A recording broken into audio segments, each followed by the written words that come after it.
I caught my fiancée mocking my disabled brother in a group chat with her friends, so I exposed her at our engagement party and left her humiliated. I used to think my fiancée Callie was the best thing that ever happened to me. She was the kind of woman people gravitated toward, smart, confident, and always knew the right thing to say in any situation. She could charm the hell out of my coworkers, hold her own in conversations with my dad about sports she barely watched, and make strangers at a party feel like they'd known her for years. It was one of the things I loved most about her. I thought she was genuine. I thought she actually cared about the people in my life. That's why it never crossed my mind that she was capable of what she did. Callie and I had been together for 3 years, engaged for 1. We had met at a work event. I was in marketing, she was in public relations, and somehow we ended up at the same table during a networking dinner. She was easy to talk to, funny, sharp, and just the right amount of sarcastic. 1 date turned into 5. 5 turned into months. We moved in together after a year, got engaged after 2. She was the kind of person who made things feel easy. No unnecessary drama, no petty fights. We had mutual respect, or so I thought. The way she treated my family only reinforced that, especially my younger brother Jordan. Jordan is 24. He's always been the kind of guy who lights up a room, not in the flashy, over-the-top way Callie did, but in a way that made people feel comfortable. He's funny, good-hearted, and never plays the victim, even though life hasn't always been easy for him. He was born with a disability that affects his mobility. It's noticeable. He walks with a limp, but it's not something he lets define him. He's never been self-conscious about it. If anything, he's the first one to crack a joke about it before anyone else can. Callie always acted like she adored him. She'd playfully mess up his hair at family gatherings, loop her arm through his when we were out, talk about how he'd be the best uncle when we had kids someday. She never made him feel different. At least not when I was around. Callie had a big personality. She was always the center of attention, whether it was at parties, work events, or just sitting at the dinner table. She knew how to command a room. I used to think it was just part of who she was. She was social. She liked to be admired. But looking back, I realize now that she always had to be the most interesting, most important person in the room. If the conversation wasn't about her, she found a way to make it about her. It was subtle at first, little shifts in topic, small interruptions. But once we got engaged, she started expecting me attention. Especially with the wedding coming up. Callie wanted a big engagement party, not just a gathering of close friends and family, a full-blown expensive event. She had visions of a rented ballroom, a catered menu, fancy invitations. She wanted everything to be perfect. I didn't mind at first. I wanted her to be happy, and if this was important to her, then fine. But then it started becoming a status thing. She started talking about the party like it was a showcase of our future life together. She wanted to make sure people saw that we were the perfect couple. She was obsessed with the idea of everything being aesthetic, even down to the guest list. One night, while we were talking about the party, she brought up something that didn't sit right with me. "I love your family, babe," she said, swirling her wine glass. "But we have to be selective about who we invite. We don't want the wrong kind of energy." I frowned. "What does that mean?" She laughed. "Oh, nothing bad. Just, we want people who fit the vibe, the aesthetic." That was the first time I felt something off, but I brushed it off. Maybe she just meant she wanted a certain atmosphere, a formal setting. Maybe I was reading into it. I didn't realize at the time that it was the first crack in the illusion, that there was something ugly beneath her charm. A few weeks before the party, she started acting off. She'd be glued to her phone, always texting, smiling to herself. Whenever I'd ask what was so funny, she'd wave it off and say, "Just the girls' group chat." I didn't think anything of it. She was close with her friends. They talked all the time. Why would I question that? But then one night, while I was using her laptop to check something, I saw it. The chat. A group chat with her closest friends. My brother's name. A photo of him. And the moment I read what she had written, my stomach dropped. I don't know how long I sat there, staring at the screen. My heart was pounding in my ears, my hands clenched so tightly on the laptop that my fingers ached. The words on the screen blurred together, but no matter how much I wanted to convince myself I had misread them, I hadn't. It was all right there. Callie, my fiancée, the woman I was supposed to marry, mocking my brother like he was some kind of joke. And her friends? laughing right along with her. It started with a picture, a photo from a family barbecue a few weeks ago. Jordan had been in the background, balancing a plate of food in one hand and a drink in the other, making some dumb joke that had everyone cracking up. Callie had sent the picture to her group chat. Her caption, "Why does he always walk like he just lost a fight with gravity?" There were laughing reactions. One of her friends, Michelle, replied, Stop, I was just thinking that. He moves like one of those broken wind-up toys." Another one, Vanessa, added, "Idea how you keep a straight face around him. I'd be wheezing every time he entered the room." And Callie? She responded with, "It's literally a daily struggle, trust me." My stomach twisted, but it got worse, because they weren't just mocking him, they were complaining about him. So he's gonna be at the engagement party, right?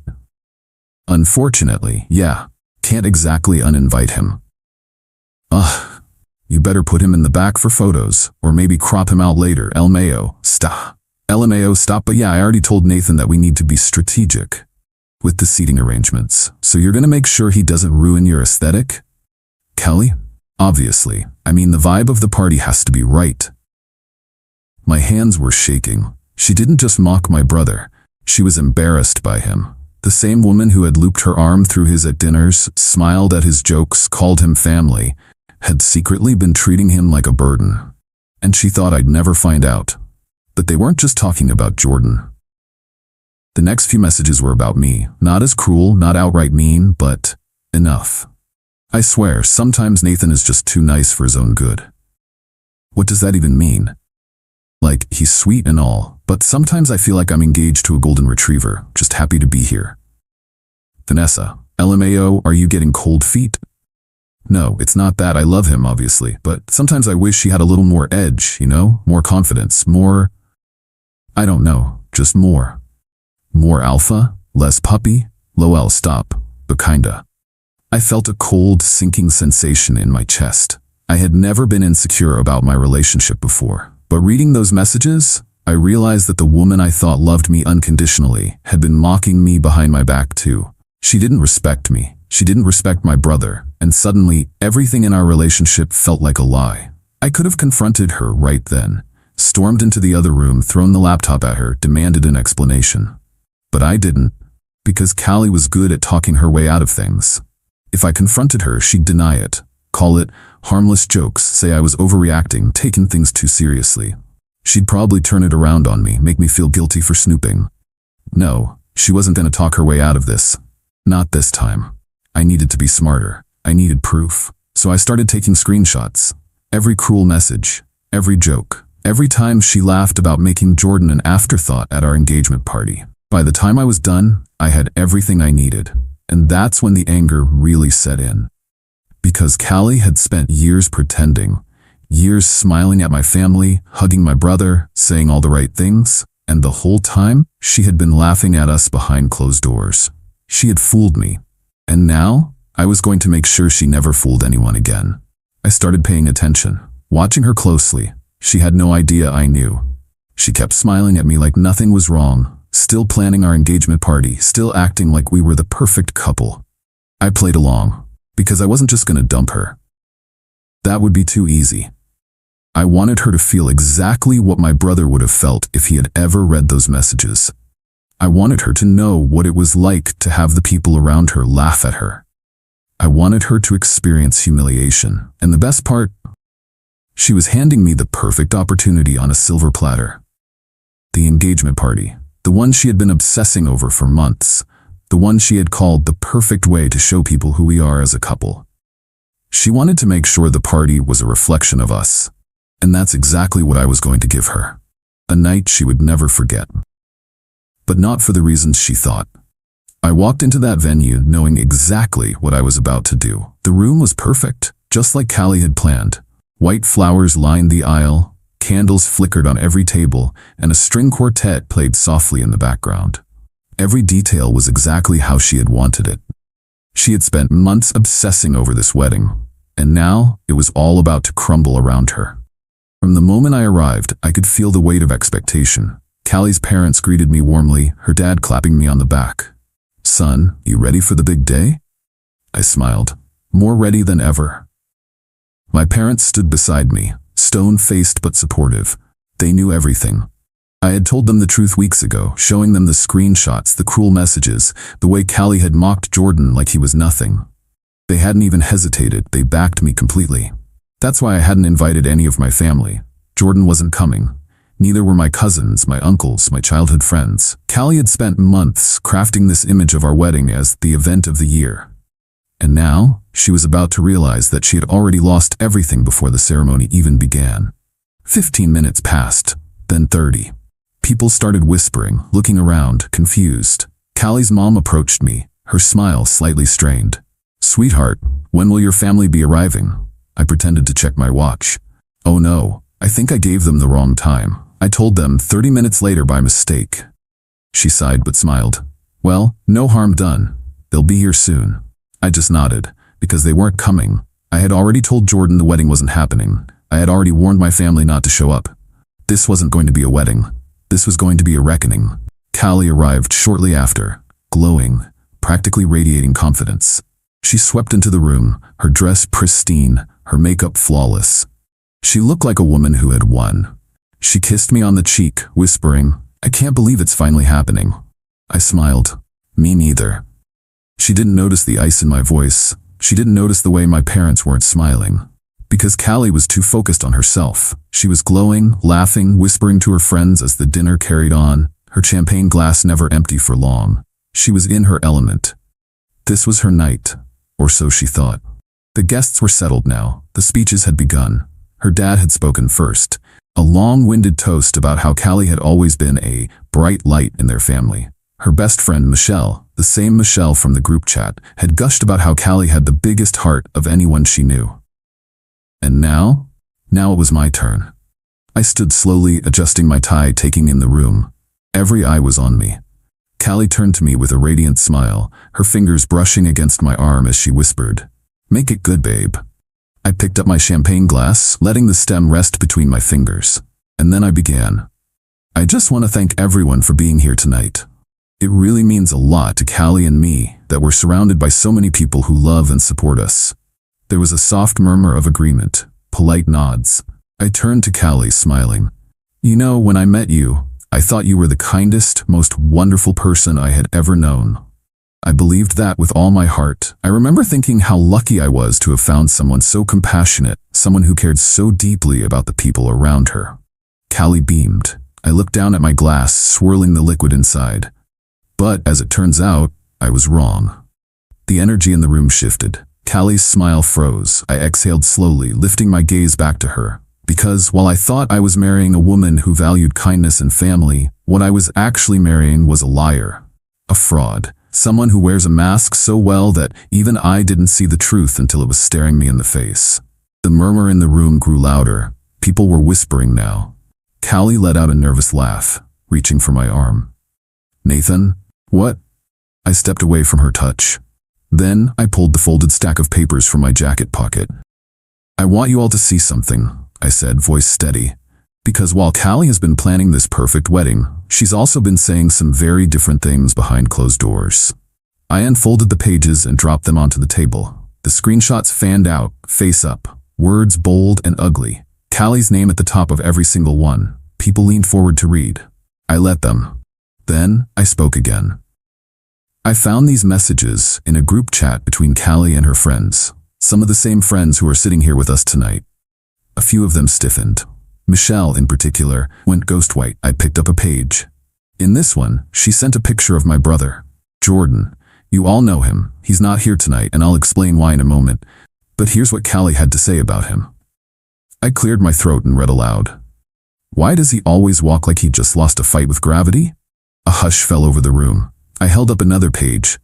In this one, she calls him a malfunctioning NPC. In this one, she tells her friends she has to bite her cheek to stop herself from laughing whenever she sees him walk. I tossed that page onto the table, letting it land in front of Callie's father. He picked it up, his hands shaking. Callie wasn't smiling anymore. Her entire face had gone pale. I wasn't finished. I picked up another page. And this one really stuck with me.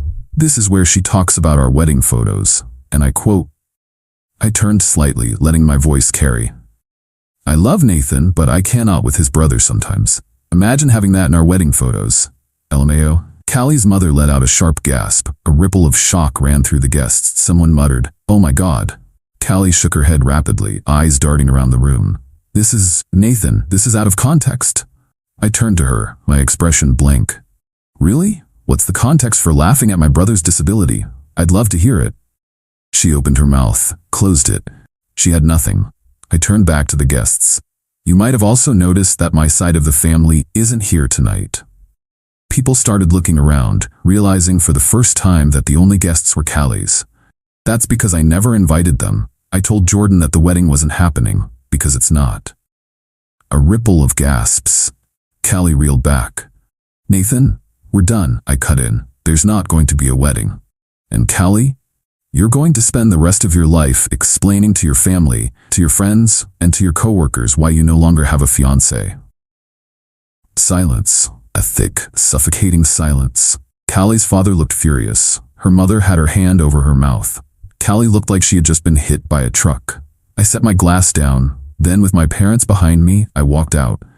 I never looked back. When I walked out of that venue, I left Callie standing in the ruins of her perfect night, surrounded by her family, her friends, and the weight of her own actions. I didn't need to stay to watch her world collapse. I already knew it would. I found out later that things unraveled fast. Callie tried to recover at first. She swore up and down to her parents that it was all a misunderstanding, that she had just been joking in the messages. They didn't believe her. Her father, the same man who had spent his speech talking about her big heart, left the venue in disgust. Her mother refused to speak to her for days. They were humiliated, not just because their daughter had been exposed, but because they had witnessed it firsthand.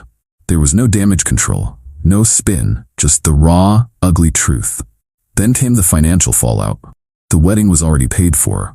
The venue, the catering, the honeymoon, the photographer, thousands of dollars gone. She had been the one insisting on paying for everything up front. And now, she was on her own. There was no fiancé to split the costs. No one to help her cover the deposits she couldn't get back. She was stuck with every bill. She tried calling me. I let it go to voicemail. She tried texting. I never opened them. She had already taken enough from me. I wasn't going to give her my time too. Then the job loss came. Callie worked in public relations. Her entire career was built on image, reputation, and perception. And when the screenshots started circulating outside of that room, her company got wind of it. They had a strict policy against discrimination and harassment. A few days later, she was fired. Now, she wasn't just alone and in debt, she was unemployed too.